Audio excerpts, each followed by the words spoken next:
মচ্চিত্ত মদ্গত প্রাণা বোধয়ন্ত পরম।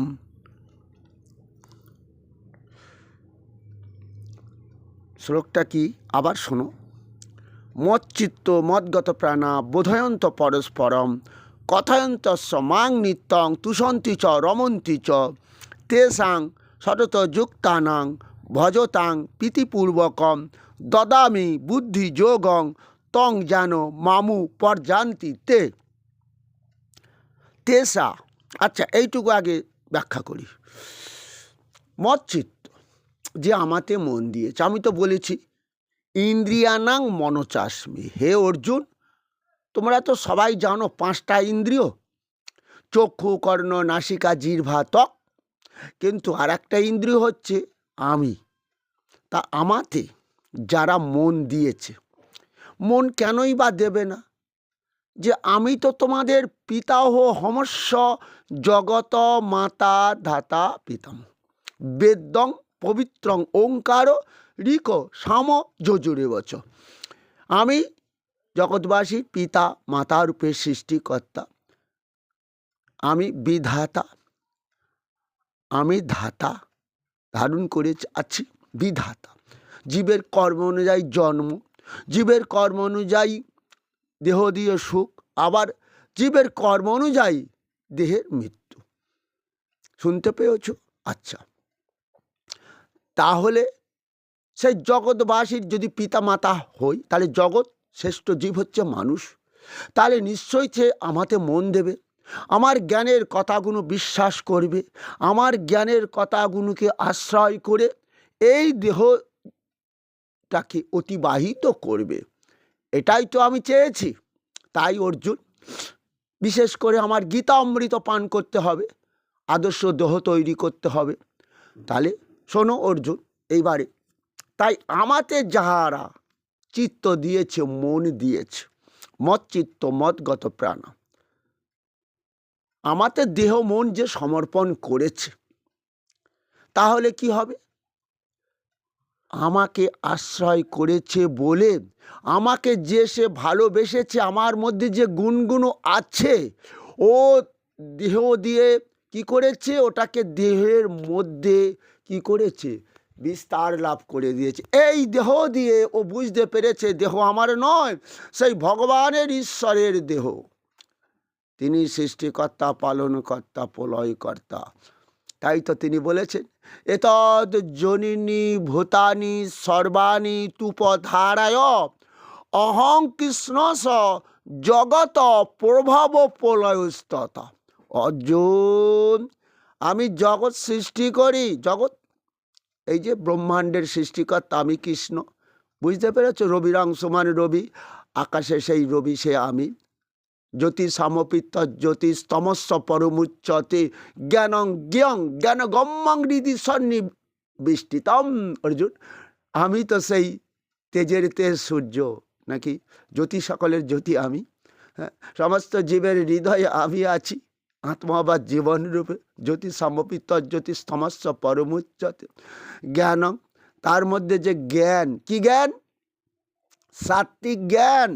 যদিও আমি কি সাত্বিক, রাজসিক, তামসিক তিনটে জ্ঞানকে ভাগ করেছি, তবে সাত্বিক জ্ঞান যুক্ত ব্যক্তি, ওরা আমাকে বুঝতে পারে, বুঝতে পেরে আমাকে আশ্রয় করেছে, এই দেহের মধ্যে আশ্রয় করেছে, সেই সাত্বিক জ্ঞান।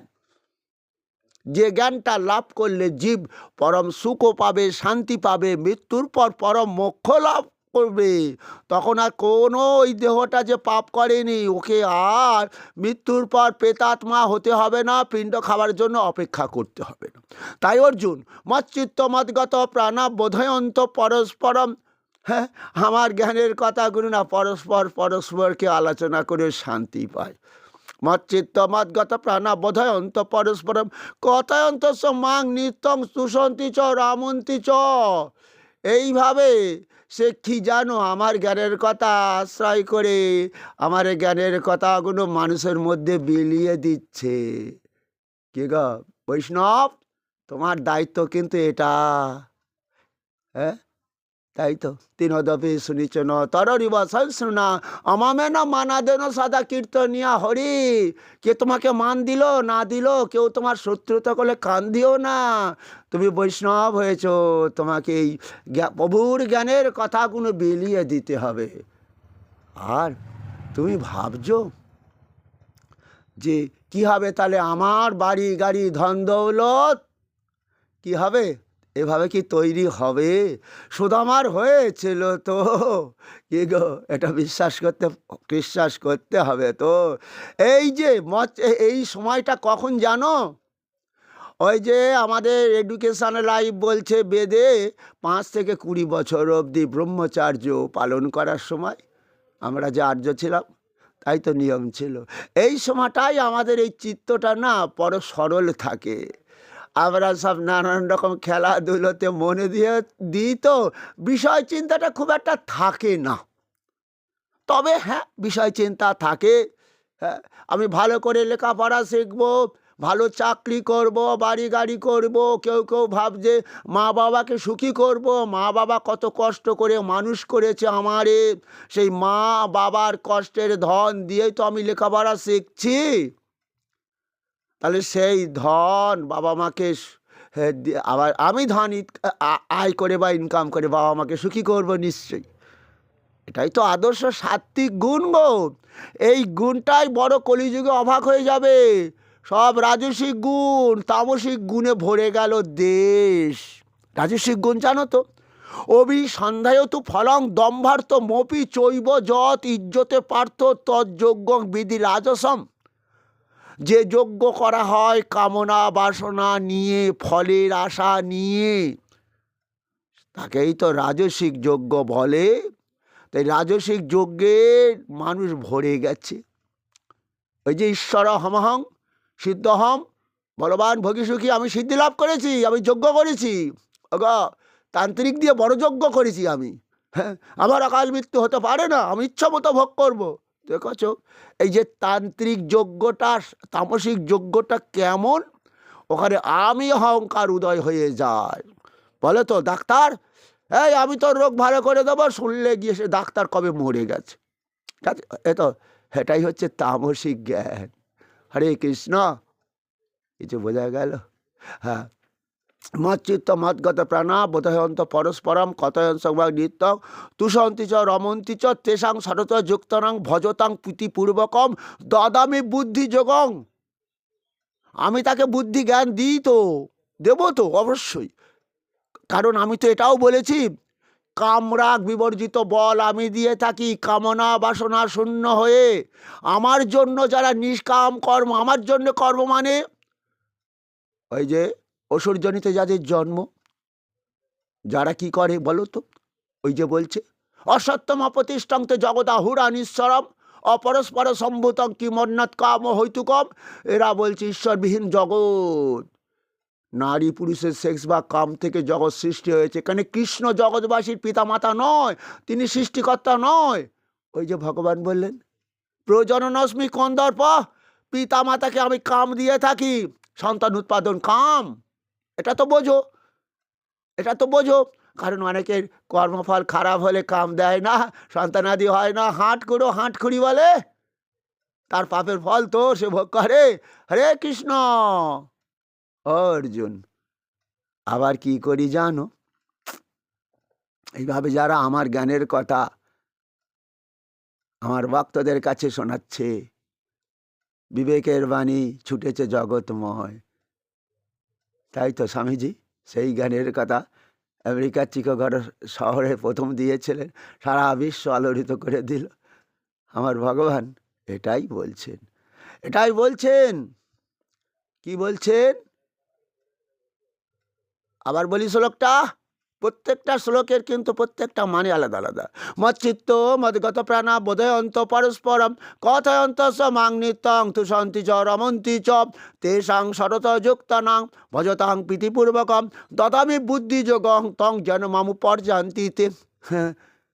আবার কি করব? আমার জ্ঞানের কথা সে যে বলে বড় আনন্দ লাভ করছে অর্জুন। তাই তো আমাকে মন দিয়েছে বলেই তো। মা যেমন ছেলে ভালো পড়াশুনো করেনি, রেজাল্ট করেনি, তবুও সকলের সঙ্গে বলে বেড়াচ্ছে আমার ছেলে না ও না রাতে ঘুমোতো না। আমি দেখি ও যেন একলা একলাই বই পড়ছে, আমারও কষ্ট হতো, রাত জাগিস না বাবা, কালকে সকালে পড়িস, একটু ঘুমো।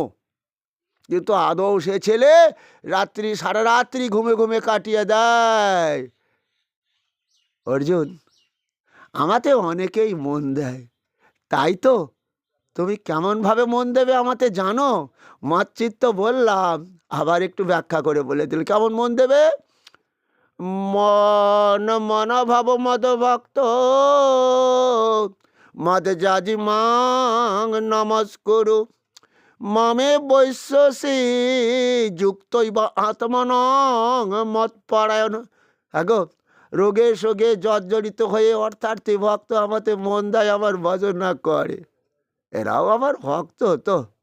তা শোনো অর্জুন, তুমি যেমন বললে আমার পুত্রগণ আমার পিতামহ, তাই যদি কোনো ভক্ত বলে আমার প্রভু কৃষ্ণ, আমার বাবা গোপাল, এইভাবে আমাকে আপনজন ভাবো। কারণ তুমি যে আমার পুত্রগণ বললে, দেখবে কুরুক্ষেত্রের যুদ্ধের পর কেউ নেই, সব ফাঁকা। তাই তো তোমাকে বললাম, কি বললাম বলো তো অর্জুন? অনিত্যমা সুখং লোকমিমং প্রাপ্য ভজস্ব মাম। অনিত্য সুখ তুমি লাভ করতে চেও না, এ জগতে আমি ছাড়া তোমার কেউ আপনজন নাই। তাই যেমন তুমি সন্তানকে আপনজন বলে ভাবছ, আমাকেও যেন মনটা ওই তোমার আত্মাটা, অর্থাৎ ওই সন্তান যেমন তোমার আত্মা স্বরূপ, তোমার আত্মাটা তাই আমাতে দিও দিও। তাই তাই আবার শ্লোকটা বলি, মচ্চিত ওই যে ভগবান বলছেন, কি বললেন অর্জুন?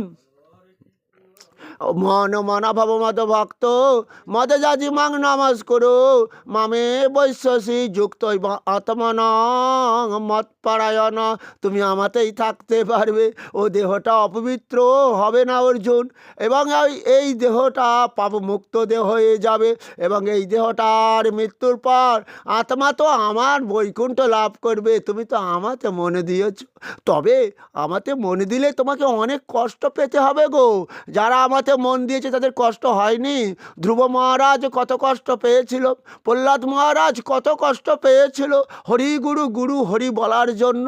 তার বাবা তাকে দেহটাকে জ্বলন্ত আগুনের মধ্যে ফেলে দিয়েছিল, তার ওই দেহটা সমুদ্রের জলে হাত পা বেঁধে ফেলে দিল, পাগলা হাতির কাছে দাঁড় করিয়ে দিয়েছিল। আমার ভক্ত হতে গেলে না কষ্ট পেতে হয়। ওই জন্য তো বললাম আমার ভক্ত কে হবে?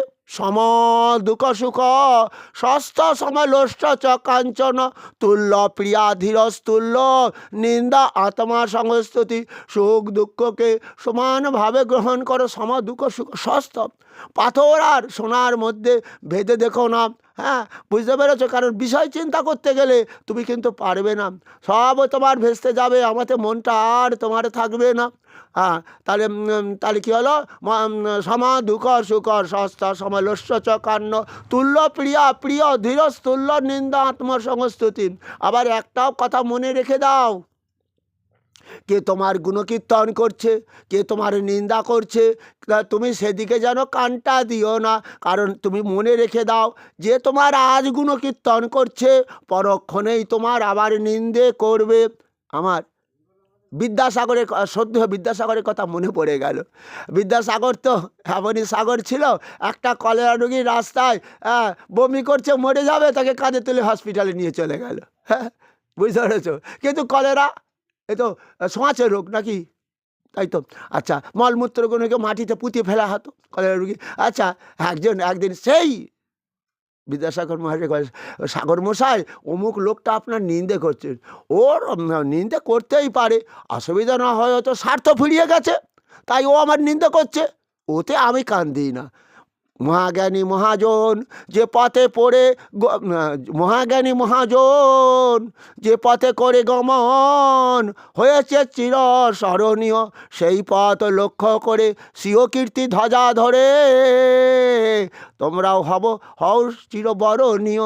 দেখেছ, মহৎ কর্মে অনেক বাধা, তাতে মন দিয়ে যে আমরা আদর্শ বৈষ্ণব হয়ে এইভাবে তবুও চেষ্টা করব প্রভুর জ্ঞানের কথা। কারণ ওই আমি সহ্য করতে পারি না মরা লোকের বুকের ওপর গীতা দেয়, যে গীতা এবং অষ্টাধ্যায় স্বাধ্যায়ী গীতা বাংময়ী মূর্তিশ্বরী জানহি জ্ঞান মাত্র না মহাপাতক নাশিনী। 18 অধ্যায় গীতা ভগবান কৃষ্ণের মুখ নিঃসৃত বাণী, যেটা জীব শ্রবণ করলেই পাপ মুক্ত হবে। আর মরা বাবাকে শোনাচ্ছে, হ্যাঁ, মরা লোকটাকে শোনাচ্ছে, মরা লোকটা শুলে চান করে তার বুকের ওপর গীতা দিচ্ছে। এর বিরুদ্ধেই তো আমার আন্দোলন। আহা, হ্যাঁ, তাহলে এই সময় হলো উপযুক্ত সময়। ওই যেমন সুদামা, ওই যেন সুদামার সেই কৃষ্ণ ভক্ত হতে পেরেছিল, এমনও ভক্ত মনে হয় পৃথিবীতে আর কোনো দিন জন্মাবে না।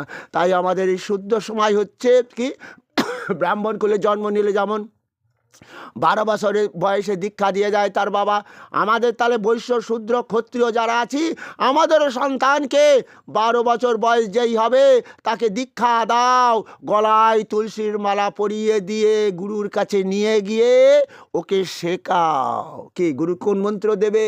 ওই যে ভগবান বললে, হ্যাঁ, কেশব ভারতী তুমি নিমাই জগৎগুরু জগৎ, তার তো হ্যাঁ, তোমাকে আমি কোন মন্ত্র দেবো? কলির জীবের উদ্ধারের একমাত্র মন্ত্র হলো কৃষ্ণ নাম। তাই আবার গুরুদেব কি করবে এইবার?